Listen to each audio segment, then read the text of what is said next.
बूंद का शोर ही बूंद को तब पड़ा जब उसको पता चला कि वो बूंद है।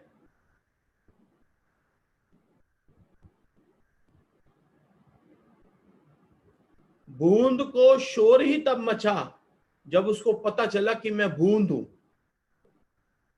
ये तो सागर को इतनी करुणा आई, इतनी करुणा आई, गुरु रूपी सागर को इतनी करुणा आई कि उसने बूंद को बोला कि ऐ बूंद, तुझे बताया किसने कि तू मिस्टर मिसेस बूंद है? जब तुझे पता चला कि तू फलाना फलाना मल है, शोर तो तब मच गया तेरे जीवन में, उपद्रव तो तब शुरू हो गया तेरे जीवन में। नहीं तो ऐ बूंद, हकीकत ये है, सागर कहता है हकीकत ये है कि मैं भी जल हूं, तू भी जल है।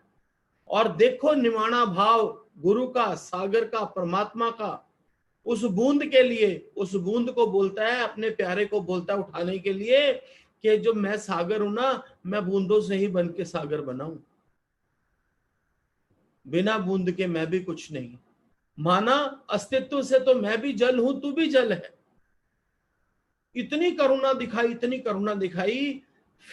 फिर बूंद में सागर समाया, फिर बूंद समाई सागर में और सागर समाया बूंद में।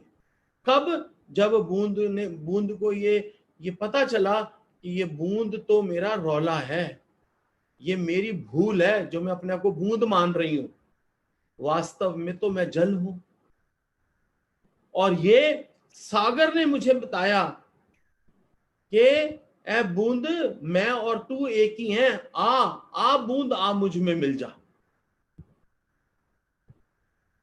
फिर बूंद समा गई सागर में और सागर समा गया बूंद में, फिर ना बूंद रही ना सागर रहा।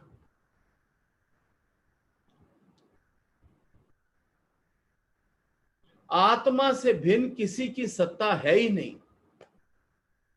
अष्टावक्र जी कह रहे हैं, ए संत, आत्मा से भिन्न किसी की सत्ता है ही नहीं।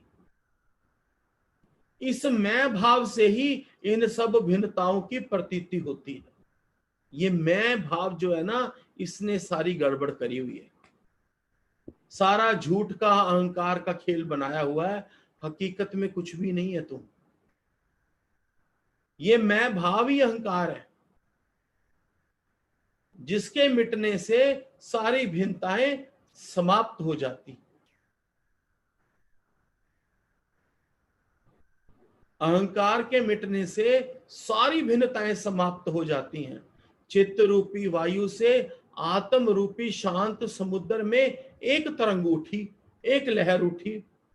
इस तरंग ने, इस लहर ने अज्ञानतावश,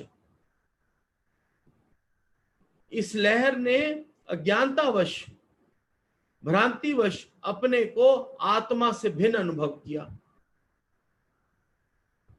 ये भिन्नता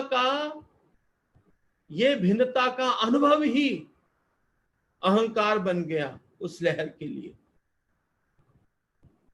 अहंकार के कारण अथवा भिन्नता के कारण वो स्वयं कर्ता बन गया। जीव, तू अहंकार के कारण और अपने आप को परमात्मा से भिन्न मानने के कारण स्वयं कर्ता बन गया कि मैं करने वाला हूं। जे कर्ता बना तो फिर साथ में भोक्ता भी बन गया। हर कर्म का, जे तू कर्म का करता है तो तू कर्म का भोक्ता भी साथ में हो गया। विचार और बुद्धि प्रयोग करने लगा, सारा माया का खेल शुरू हो गया। विषयों में आसक्ति बढ़ी, कुछ पाने की इच्छा से दौड़ धूप शुरू हो गई। यहीं पर मन और बुद्धि बना, जिससे सारी सृष्टि का फिर कर्म ही चल पड़ा। मैं मेरे वाली सृष्टि, ये सृष्टि नहीं, मैं मेरे वाली सृष्टि का कर्म चल पड़ा। ये सारा उपद्रव अहंकार के कारण आरंभ हुआ कि उस तरंग ने अपना स्वतंत्र अस्तित्व मान लिया।